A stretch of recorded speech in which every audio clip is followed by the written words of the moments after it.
Well, you're still right in saying it's a reported shooting, but what we're hearing from official sources now, and we are finally getting some updates from them, well, it's basically good news. The D.C. Fire Department, the Washington, D.C. Fire Department, that is, says there are no injuries. More importantly, the U.S. Navy, which, of course, has control over the U.S. Navy Yard here in Washington, says no casualties and no shooter spotted at this point. The lockdown is still in place.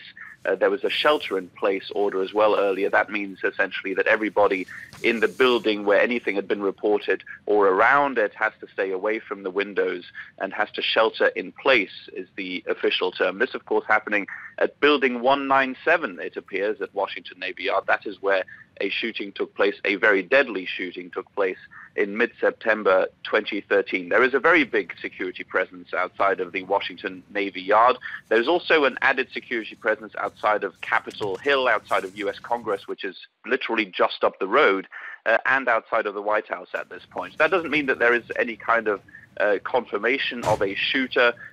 It might have just been a hoax call, and this looks like the most likely possibility and the most likely outcome at this point. There was a 911 call, an emergency call of a reported shooting, and that might be all it is. That would be the good news here. Again, we have confirmation now from official sources of no injuries, no casualties, and no shooter spotted at this point.